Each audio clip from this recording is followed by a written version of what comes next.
back in the day when I was arm wrestling, it was all in good fun. I don't think I got that level. But I want to go back to this bitches thing, because okay, they judge success by how much haters you have. And for every amount of like 10 people that love the little Travis Bagent duo, I'm getting some hate, bro. I'm getting some hate. And I gotta be honest. You know what? Honestly, people probably think that I'm charging you $10,000 per episode to even film one of these. Yeah, I'm sure. Well, based on the sign. It's late. The check is late. Yeah. Anyways, yes. Maybe like Michael Todd. We were talking about Michael Todd. We were like, oh, he's a little sensitive. I guess I'm sensitive too. You told me I'm sensitive, but I guess I am sensitive. You are 100% sensitive, okay? If you don't believe, just put the camera over to the left a little bit, and we can confirm that you are a very sensitive guy. Come on. He wants to know if I'm sensitive. My mom starts laughing. She says, okay, he is sensitive. That's his middle name. My point is, it's like, dude, the comments, I'm having a rough time. And they're telling me, Marcelo Palacios, I love you. He's like, just ignore the haters. It's always just ignore the haters. I can't ignore the haters. I can't. They're driving me nuts. They really are driving me nuts. Let's put it this way, that I don't even read positive comments. I skip right through the positive ones. I only look at the negative. So, and then this one. Personal. I call that Triple H K20. That guy, he's ghosting me. He's a ghost. Here's the thing. Trash talking on the internet. If you go anywhere, especially in politics or on Twitter, everyone has identified the trolls, the people who are rude, the nasty people on the internet, most likely, statistically, are in their underwear, in their grandma's basement, pretty much losers. Now, doesn't that stereotype only exist so that we can sleep at night if we are the ones that are actually being crushed by the comments? Well, that's the thing, is I'm trying to prove a social experiment. If it's true in the outside world that statistically the rude people on the internet are just fat, in their basement, grandma's basement, jobless, would have been homeless without grandma, and then talking shit on the internet, I'm like, well, if it's true in the real world, it must be true in the arm wrestling world. So people are talking shit about my interview skills. I'm like, well, can you arm wrestle? Because I'm calling you out.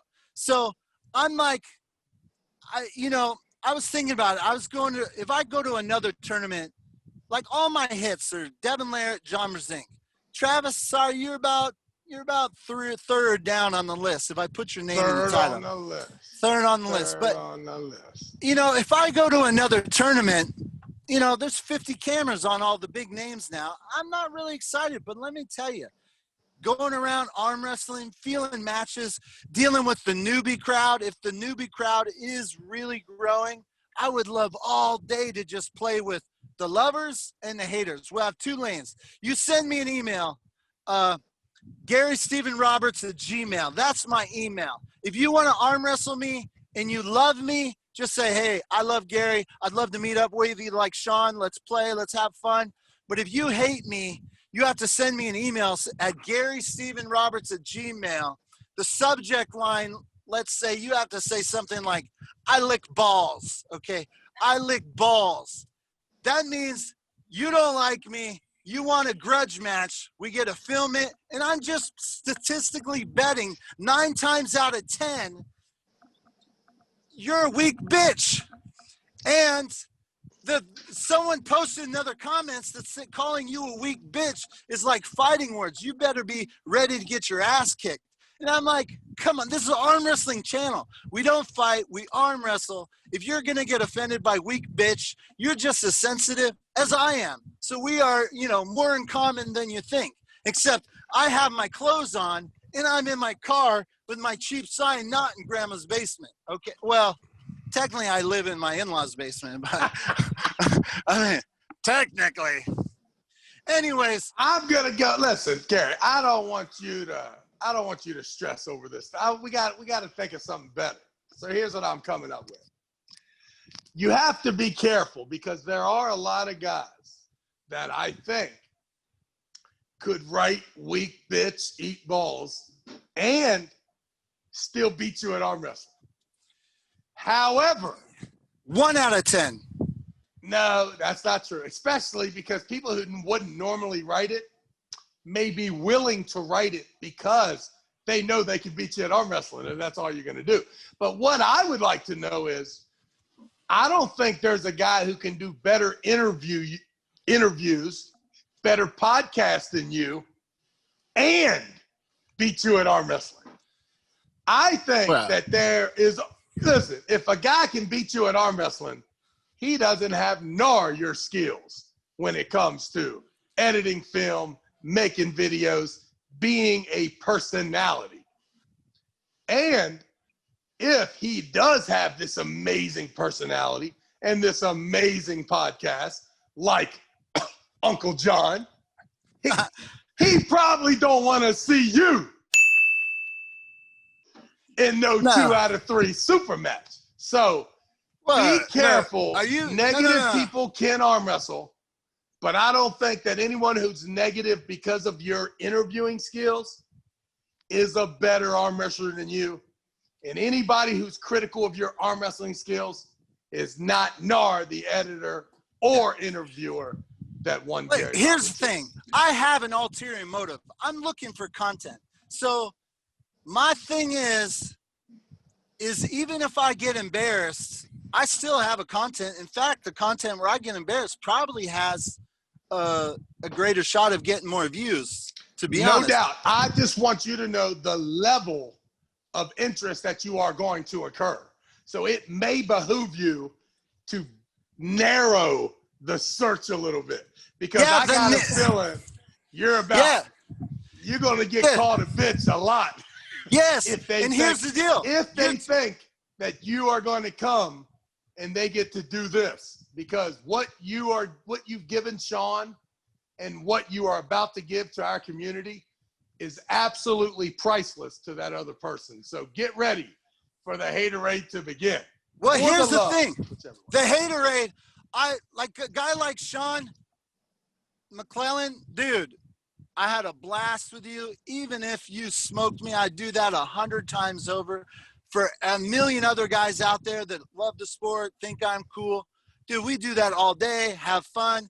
But the haters, that's a different group. You are disqualified if you've been to a tournament. You're disqualified if you already have a training team. You are disqualified if your best friend is Jamie Sheldon. You know what I'm saying? I'm catching your drift better. I'm talking. So you're telling me that you are narrowing the search a little bit more than what you first said. Because the other qualification was that John Brzezinski could call you a hoe, and all of a sudden you're rushing over there. But that's not the fact. Like there's this guy, Trey Cody. He's like, dude, I sling stones for a living. I'm 260 pounds. And because you called people out, is like, I bitch slap you, and trust me, you won't steal my hand. Okay. There's gonna be...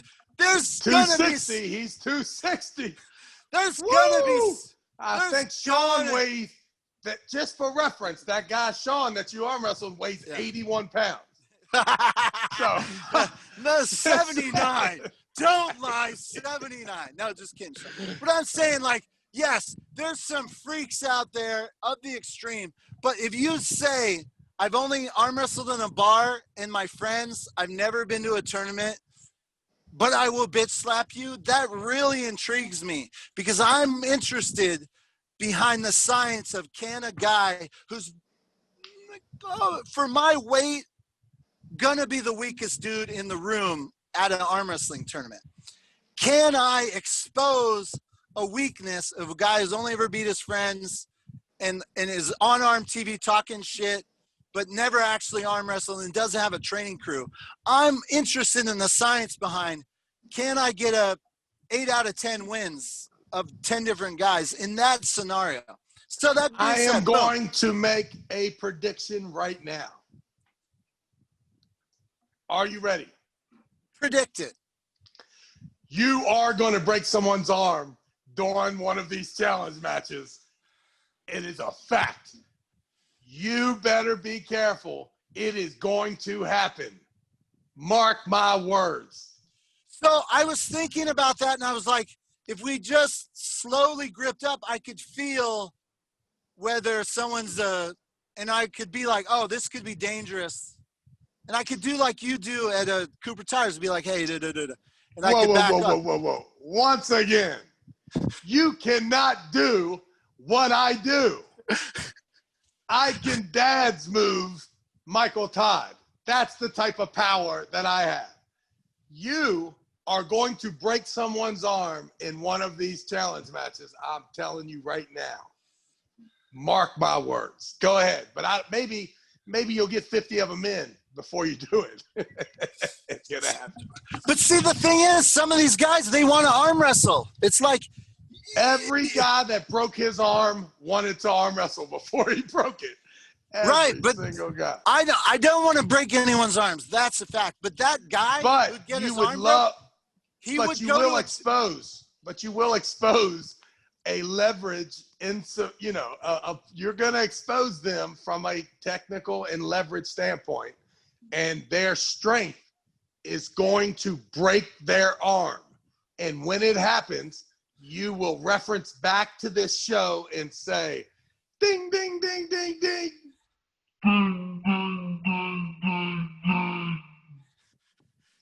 I don't want to do that. No, it's terrible. Yeah, you do not want to do that. Shout out to Jonathan Vasquez. We were at Tahoe, Biltmore. It was during the break between the finals, and he's like, hey, I want you to arm wrestle my kid. I lost you. I'm coming back. There I am. He's like, hey, I want you to arm wrestle my kid. And his kid's like really fragile, small, thin kid, maybe 13. Had not hit puberty, hadn't blossomed, hadn't found his, testosterone. How long ago is this? I gotta look. 2008, maybe 2009. So you're talking 12 years ago. This 25-year-old kid was 13 then. Yeah. So we gripped up. We just go into a slow hook. And if I know, obviously, this guy's a kid, I'm not gonna get aggressive. What kind of douchebag would you be if you hurt this poor kid's arm? So I let him pull a little bit. Yeah. And then I was like, okay, you're ready. Like you guys would do a million times. You ready? Of course. And then you just go down. And I probably just went like this. And his elbow just broke. Like, just right there. Yeah. Where you going, bro? What happened? Yeah, it did. It happened. Dude, worst feeling in the world, bro. Got a 13-year-old wants a piece. Gary Roberts ARMTV. USA Nationals. Hey, come here. He wants a piece of Gary Roberts. Is that true? Yeah. Okay, let's go. I don't know. Feels pretty strong up in there. Ninja. This is Ninja. I'm scared now. His name's Ninja, daggone it. Do this. Ready? Ready, go. Come on, Ninja. Come on, Ninja. Pull him. Come on, Dylan. Oh, yeah. What was that noise? Fuck. No. Oh, he just broke his arm, Gary. Oh, shit. No, you didn't. Yeah. Oh, damn. Stay still. You got a broke arm over here. No, yeah, I heard that. Oh, my God. No. I apologize. I thought that you just said that you broke a 13-year-old kid's arm in Lake Tahoe at an arm wrestling tournament. Did I break it, or we always say you broke your? Oh man, fudge. Yes, in that situation, I guess I broke his arm. Yeah, I broke his arm, but I really went light. I thought I went light. I did. Gary Roberts, I did not know this story. You didn't know that? No, my Dude. God. Let me tell you. Oh, my God. You think that was bad? Jonathan was in the finals. He looked at me, he's like, you just broke my kid's arm. And he was in the finals. He had to rush off to the hospital. He didn't even get, he traveled, he's a Nevada guy, so he didn't travel too far. But, you know, he was having a fun weekend, Tahoe Biltmore. And, you know, he has to leave to go to the hospital to take his kid there. Yeah. Wow. Yeah, it was horrible. I never arm wrestled a teen after that. I stopped arm wrestling kids. I realized, okay, you're starting to know what you're doing. But oh my goodness. I know. Yeah, that's a terrible story. I know. My it's so bad. goodness. That's a terrible story. I say, my man. I will be running the tournament next week. If you would like to register, let me know. And fuck you. Right? I mean, are you kidding me? If that's like CrossFit telling you that not only can you not work for them, but you can't go back to doing ARMTV. Why would Steve Kaplan not want you to run these events? Because he said that I was their poster child, the face of the franchise, and he didn't want any of his athletes promoting other leagues. And what league were you promoting? I was promoting the Rockwell Open. Is that events or league? Like events. Tournament. Can't do it. Can't be videotaped. Can't do this radio show with you. Cannot do this show if I was still under contract. Oh, if you were still under contract, you couldn't do this podcast? No, you would have to call Steve Kaplan. Then you would have to give him your social security number. You'd have to give him Bubs. And then he would say, I'll think about it. But Devin Laird has done podcasts left and right. Right. Yeah, I'm just telling you right now. Travis Bagent under a whole different umbrella. What Devin has is the new contract after he shut down right before 2017. For whatever reason, my contract never stopped, even though everyone else's did. And then they you're saying when they reloaded they reloaded, they also canceled a tournament 6 weeks away from the tournament, a big one, did a whole Marvin Cohen debacle. Right? Yeah. Got $80,000 there, it gets cut down to $5,000, some bullshit. Terrible. Okay. So was he nice? How was he when he was asking you? He was like, yo, bro, you've already made a bunch of money. Relax. Get on board. Stick it out. When we hit, you'll hit. And I'm like, my man, that is impossible. I am running a tournament next weekend, either for you, with you, or without you. You have made the decision that it is without. I understand. I'm trying to get on board with you there. I'm not sure if I'm getting on board. I'm trying to think. Yeah. That's pretty. Are you thinking at all the repercussions by doing this?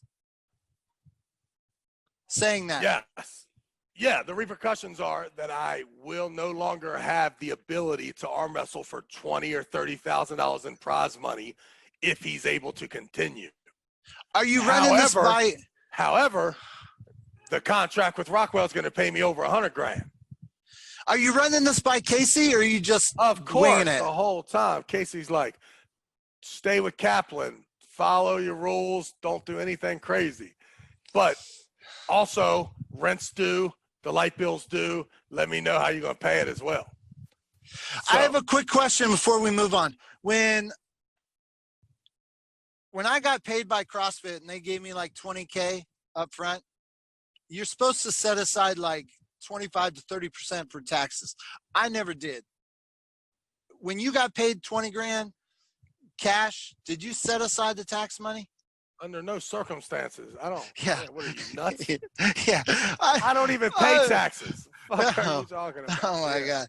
Dude, I just don't accept any government programs. So when I met my wife and I told her that I was behind on my taxes, I did not put away that money. She looked at you. Yeah. She looked at me like, wow. Oh, yeah, you're the devil. Yeah. I was like, Yeah, you know, when you got to pay the rent, you don't set aside the tax money. Like, Yeah, exactly. anyways, okay. So, man, you just have the biggest,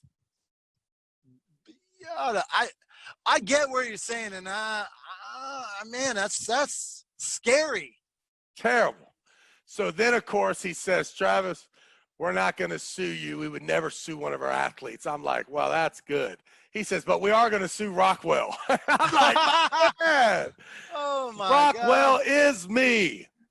I begged them to give me the same job that I begged you to give me. The same job that Rogue was doing. The same job that Biotech was doing. You are a cog in the wheel and you don't wish to be there anymore. You must be replaced with another person. The product is foolproof. Every single weekend, I'm going to hit them off for between 15 and 2,500. Every single weekend.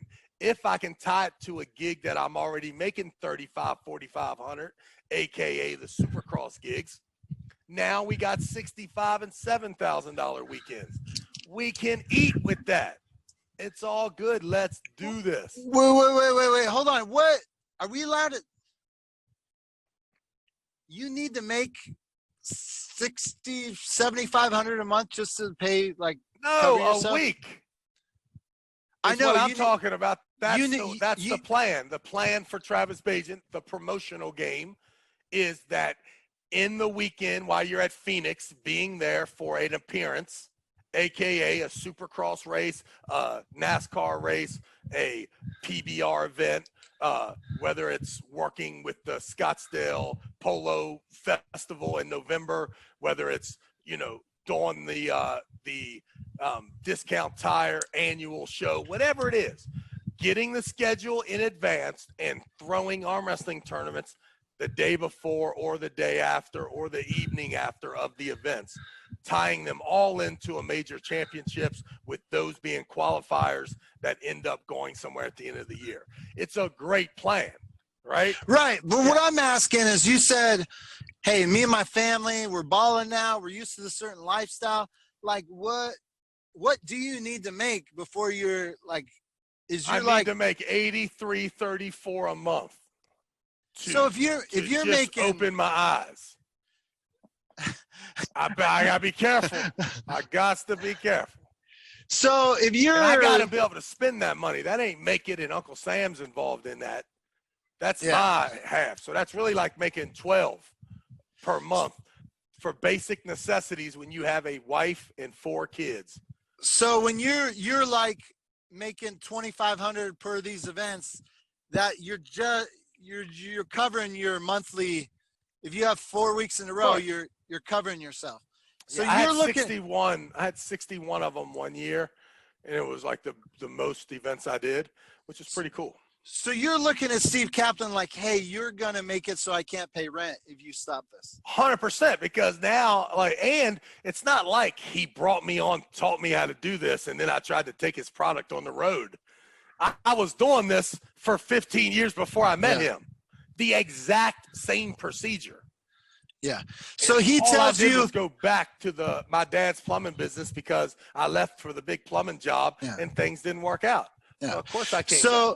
So he says, we're going to sue Rockwell. Then what happens? Then Rockwell says, Trav, why are these guys trying to sue us? I'm like, yo, dude's a weirdo. Here's the scenario. Wait, what do you mean?